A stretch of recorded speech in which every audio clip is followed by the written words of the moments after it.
নির্বাহী কমিটির সদস্য আবু সালেম মুসা, যদি কমিটির সদস্য মঞ্চে এসে ফুল নেওয়ার জন্য অনুরোধ করছি। কবিরুল ইসলাম নির্বাহী কমিটির সদস্য, নাসির উদ্দিন নির্বাহী কমিটির সদস্য, ফাহিম মোনায়েব নির্বাহী কমিটির সদস্য। যদি অনেকে আসতে পারেন নাই, অফিসের ব্যস্ততার কারণে আসলে আমাদের অনেকে আসতে পারে নাই। এ পর্যায়ে মিরাজ হোসেন জনকল্যাণ সম্পাদক, দৈনিক দেশ রূপান্তর, তাকে ফুল দিয়ে বরণ করবেন অতিথিবৃন্দ। মিরাজ হোসেন নাম ঘোষণা করি।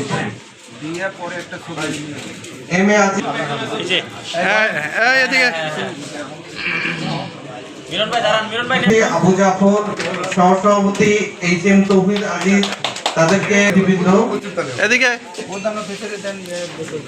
পাস করে থাকে, স্বেচ্ছায় এসে অতিথিদের থেকে ফুল নিয়ে যাবেন।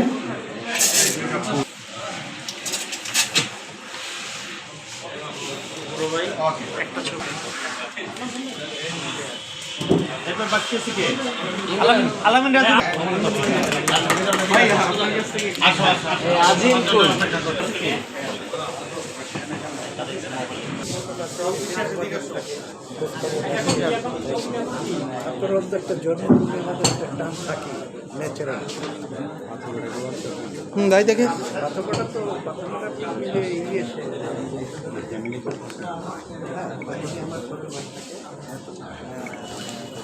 আমি এই মুহূর্তে ঢাকাস্থ বরগুনা জেলা সাংবাদিক সমিতির সম্মানিত সভাপতি ও সাধারণ সম্পাদককে ফুলের মালা দিয়ে তাদেরকে বরণ করবার জন্য অনুরোধ জানাচ্ছি।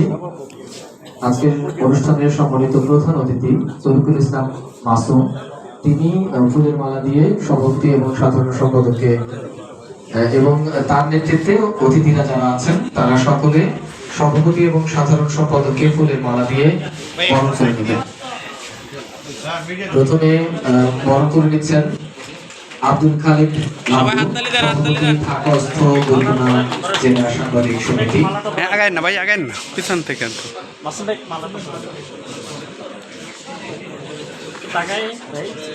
দুলু ভাই ধরেন মালাটা। হ্যাঁ ঠিক আছে ভাই, একটু হাসছো না। আমরা সবাই করজোরে হাততালি দিয়ে তাদেরকে জানাচ্ছি।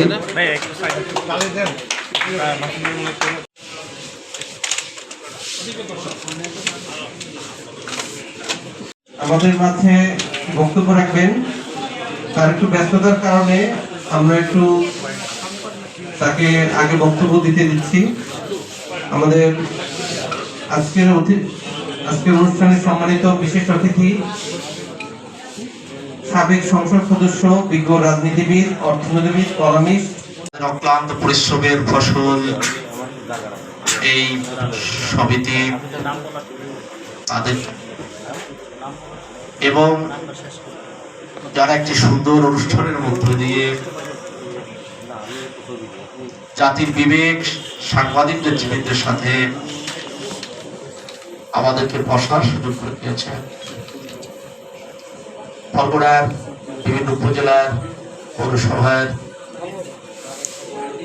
স্থায়ী ঠিকানার সম্মানিত মানুষ যারা ঘর জঞ্জা ছিল রাইলা এর মধ্য দিয়ে যারা বেড়ে উঠেছি আমরা, তারা সকলকে এক জায়গায় বসার সুযোগ করে দিয়েছেন।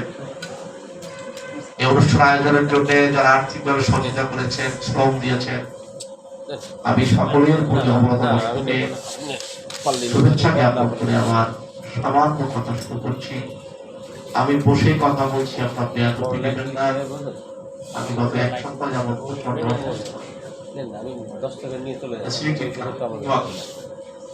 আমি সামান্য কয়েকটি কথা আজকে সবার স্ক্রিপ্ট থেকে আমি বলতে চাই।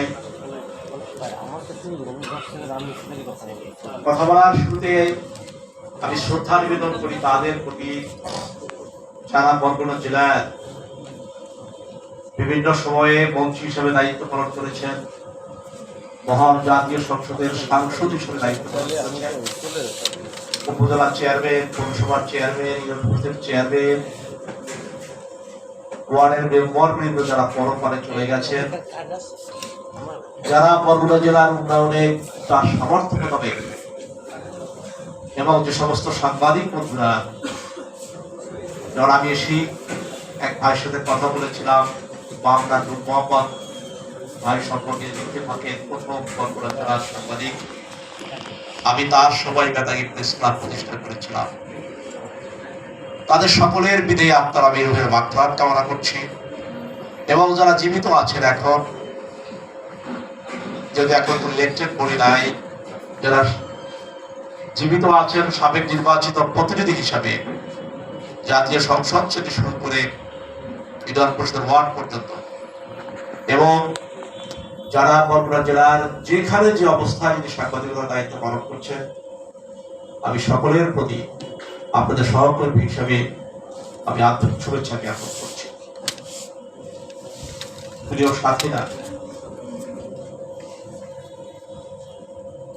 আপনারা আজকে সভার প্রতিবন্ধ বিষয় বলেছেন আলোকিত বরগুনা জেলা। আলোকিত কথাটি বিশ্ব সাহিত্যের একটি পরিধানযোগ্য শব্দ। আলোকিত মানুষ যেহেতু বলা হয়, তাহলে সকল মানুষই আলোকিত নয়। আলোকিত শব্দটা একটা বিশেষায়িত বিশেষণ দিয়েছে। এই জেলাকে আলোকিত করতে হলে আপনারা সুন্দর করে বলেছেন, আমি অত্যন্ত নিবিড়তার সাথে শুনতেছিলাম। আপনাদের কথারে আমি প্রতিধ্বনি করছি। প্রয়োজন শিক্ষা, জ্ঞান, তার সাথে আর্থসামাজিক অবলম্বন, আর্থসামাজিক উন্নয়নের হচ্ছে পূর্ব শর্ত। আমি এই মুহূর্তে, যেহেতু সবার সভাপতি সাহেব বলেছেন একটি অরাজনৈতিক সংগঠন, লাভজনক সংগঠন, আমি সেটা আমার বিবেকের কাছে ধারণ করি। আমি বলছি, আগামী জাতীয় সংসদ নির্বাচনে আমাদের প্রয়োজন 3টি আসন। একটি জেলায় 2টি আসন, 2জন এমপি আর 3জন এমপি, অনেক তফাৎ। বিষয়টি যেহেতু সাবজুডিস, এটা নিয়ে I have the right two comment any pass any comment. আমি যত জেনেছি, যদি তথ্য আমার ভুল না হয়, বিষয়টি নিয়ে হিয়ারিং হয়ে গেছে। আপনারা সবাই মহান আল্লাহ রাব্বুল আলামিনের কাছে দোয়া করবেন যাতে আগামী মহান জাতীয় সংসদে আমরা 2জন সাংসদের পরিবর্তে 3জন সাংসদ দেখতে পাই। এরপরে সোশ্যাল কর্মীর ডেভেলপমেন্টের কথা আসে। প্রিয় সাথীরা, এইটাকে এগিয়ে নিয়ে যাওয়ার জন্য আপনারা হচ্ছে বেসিক উইপন, মূল অস্ত্র। আমি আপনাদের কাছে বিনীত অনুরোধ করতে চাই, আপনারা যদি বরগুনা জেলার মৌলিক সমস্যাগুলো চিহ্নিত করেন, যোগাযোগ ব্যবস্থা, স্বাস্থ্য খাত, শিক্ষা, অবকাঠামোগত, এবং আপনারা বসে যদি আপনাদের কলম, আপনাদের কথার দ্বারা জাতির কাছে তুলে ধরেন, তাহলে এটা নিয়ে যারা কাজ করে তাদের কর্ম পরিকল্পনা, কর্মপন্থা, তাদের প্রচেষ্টা, তাদের উদ্যোগ অনেক দূরে এগিয়ে যায়। সেগমেন্টেশনটা ভাগ ভাগ করে যদি আপনারা আগাম সকলে মিলে, আমার মনে হয় এটাকে সামনে নিয়ে আসা অগ্রাধিকার ভিত্তিতে অত্যন্ত সহজ না। সেক্ষেত্রে আমরা সমুদ্র উপকূলবর্তী এলাকার মানুষ, কৃষি নির্ভর মানুষ। প্রিয় সাংবাদিক নেতৃবৃন্দ, সাংবাদিক বন্ধুরা, এগ্রিকালচার কনসিস্টস 4 কম্পোনেন্টস। কৃষি 4টি উপখাত নিয়ে গঠিত: ক্রপস, ফিশারি, লাইভস্টক আর ফরেস্ট্রি। শস্য, মৎস্য, বনায়ন এবং পশুপালন। আপনারা ধরে ধরে ধরে ধরে ধরে ধরে কি সমস্যা এগ্রিকালচার সেক্টরে 4টা ভাগ যদি আপনারা বলেন, সমুদ্র সীমা, একটা বিশাল সমুদ্র সীমা আমাদের এলাকায়। ব্লু ইকোনমি কেউ বলেন, কেউ সি ইকোনমি বলেন। এ নিয়ে আমার মতো ক্ষুদ্র মানুষের, আমি একসময় দৈনিক ইত্তেফাকে সাব এডিটোরিয়ালে 50টি লেখা আমার ছাপা হয়েছে, নিবন্ধ। এরপরে পরিবার্তায় আছে, তারপরে বিশ্ব মিডিয়ায় তো ছোট ভাই লাড্ডু প্রতিনিধি লেখা ছাপে। একটু সমাবেশ সাথেও আমি চেষ্টা করব যদি সে সুযোগ দেন। বর্তমানে দৈনিক খবরের কাগজে প্রতি সপ্তাহে এক লেখা ভালো হয়, বের হয়। আমি চেষ্টা করি কথাগুলো বলার। আপনারা সেগমেন্ট করে ধরে ধরে ধরে ধরে যদি সমস্যাগুলো চিহ্নিত করে বলেন, আপনারাই হচ্ছে মূল অস্ত্র, যেটা মাঝখানে বলছিলাম, তাহলে সমস্যাগুলো সামনে আসে। এক বোন এখানে কথা বলছিলেন, বোন আছে কিনা জানি না, খুব মারাত্মক একটা কথা বলেছেন। আলাদা ভাই বলেছেন, প্রকাশ যদি আপনারা করেন সমস্যা জনপ্রতিনিধিদের হাতে, এবং ঢাকাস্থে যারা সামাজিক কাজকর্মের সাথে ভীষণভাবে জড়িত, তারা বিভিন্ন সময় যে দাবি দেওয়া নিয়ে ইসলামে হাজির হন, কথা বলেন, তাদের সুবিধা হয়। সেক্ষেত্রে আমার এক্ষেত্রে সীমাবদ্ধতা আছে। আমি তো বিশ্ববিদ্যালয়ের ভিসির দায়িত্ব পালন করেছি, এখন প্রভিসি ট্রেজার হিসেবে দায়িত্ব পালন করেছি। আমি সময় ছুটে আসতে পারি না প্রেসিডেন্ট। আপনারা শুক্রবারে প্রোগ্রাম করলেন, আবার শুক্রবারে ক্লাস থাকে, আমি শনি রবিবার না খোলামেলা করলে আমার এটাকে লিমিটেশনই আমি মনে করি, যেহেতু চাকরি করে আমার জীবিকা নির্বাহ করতে হয়। সাংবাদিক বন্ধুরা পাশে দাঁড়াতে খুব সহজ। তারপর প্রয়োজন যে বলছে কথা বলছিলাম, ইউনিটির কোনো বিকল্প নাই। আমাদের রাজনীতিবিদদের মধ্যে ডিফারেন্স থাকবে, তিনজন তিন দলের এমপি হতে পারে, কোনো সমস্যা নাই। আমাদের রাজনৈতিক মতপক্ষ থাকতে পারে, কোনো সমস্যা নাই। তো বরগুনা জেলার উন্নয়নের প্রশ্নে আমরা সবাই বরগুনার অধিবাসী, এই জায়গাটা নিয়ে আসতে পারে এই সাংবাদিক সমিতি। আপনারা নির্মোহ ভাবে, পক্ষপাতিত্বমূলকহীন, সমালোচনাবিহীন, যারা ছোট ভাই আজকে সভাপতি কিছু মনে করবেন না, সভাপতি হিসেবে আপনাকে আমি আপনি করে বলছি। আপনার স্বাগত ভাষণে সরকারি কর্মকর্তাদের কিছু কথা বলেছেন, আমি বিনীতভাবে আরো করবো সভাপতি মধ্যে এভাবে করার জন্য। কারণ আপনাকে সকলকে হবে, কে কি বললো কি না বললো, ভাই ডাব্লু ভাই এগুলো ভুলে যেতে হবে। রাসূলুল্লাহ সাল্লাল্লাহু আলাইহি ওয়াসাল্লাম পথে কাঁটা দেখে নাই, বুড়িকে খুঁজ দেখছে, আজকে কাঁটা নাই কেন? এক করার দায়িত্বটা আপনারা দয়া করে নিন। এবং যাদেরকে আজকে এখানে হাজির করেছেন উপদেষ্টা হিসেবে, তারা যথেষ্ট আপনাদের সামনে এগিয়ে যাবে। আমি আপনাদের চিন্তার খোরাক হিসেবে এই একত্র করতে হলে একটি কথা বলে রাখি, সেখানে আপনাদের সর্বোচ্চ ছাড় দিতে হবে। আর আমাদের দেশে যত ঝামেলা হয় কমিটি নিয়ে, আজকে যে অভিষেকগুলো ফুল দিলেন, গোলাপ দিলেন, তো গোলাপ কাটাও আছে, এই কাটায় যেন না বিধেন। আপনারা ছাড় দিবেন সবসময়, শব্দটা একজনকে ধারণ করা, এইটা যারা সভাপতি আছে আপনাদের এই উদারতার পরিচয় দিতে হবে। আমি আশা করি আমার ভাই এবং ধৈর্যশীল আপনারা পাবেন। আমি শেষ করবো 1 মিনিট আরেকটি কথা বলে, আপনাদের চিন্তার খোরাক আমি দিতে চাই। আমি পরামর্শ কিংবা কিনা একটি বাস্তবতার কথা আমি বলবো। আপনারা জানেন চিটার রিফ্লেক্স, চট্টগ্রাম পাহাড়ি এলাকা, খাগড়াছড়ি, বান্দরবন, চট্টগ্রাম রিফ্লেক্স, এর একটা ভিন্ন মন্ত্রণালয় আছে। ওই পশ্চাৎপদ এলাকাটা কিন্তু ওই মন্ত্রণালয় দেখাশোনা করে। আপনারা আশ্চর্য হবেন পরিসংখ্যান শুনলে, বাংলাদেশের একসময় জিডিপি 25% অ্যাবাভ দিত কোস্টাল এরিয়া। কোস্টাল এরিয়া মানে ফেরির নামগুলির থেকে আমাদের 14টি জেলা। এগ্রিকালচার সেক্টরের 35%, মৎস্য যেহেতু আমাদের আমরা দিতাম। চট্টগ্রাম পোর্ট, মংলা পোর্ট, পায়রা বন্দর কোস্টাল এরিয়ায়। একদিন এটা প্রতিষ্ঠিত হবে।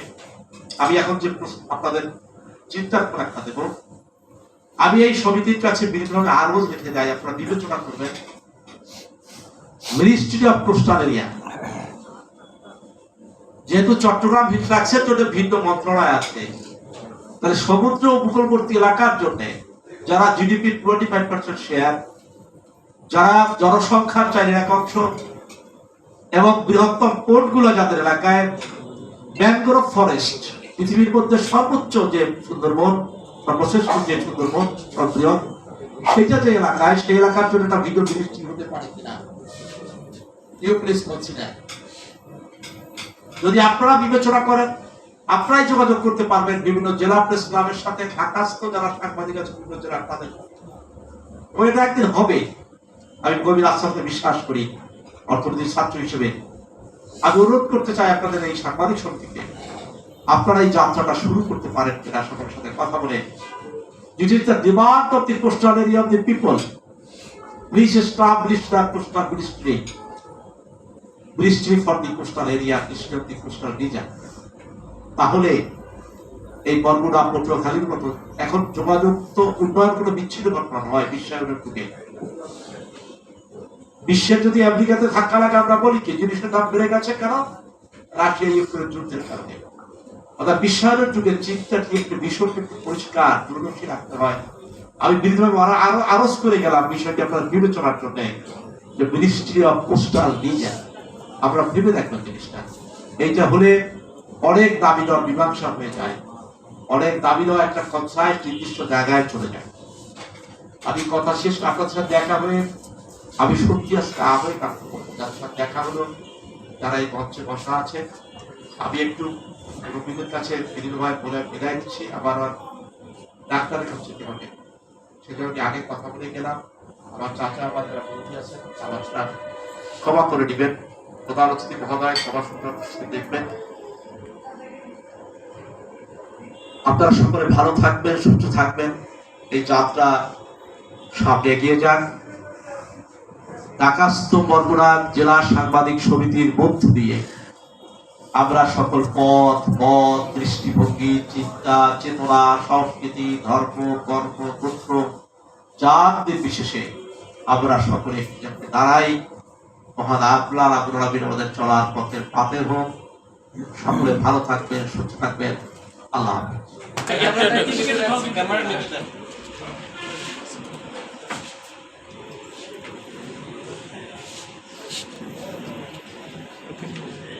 থ্যাংক ইউ ভাই।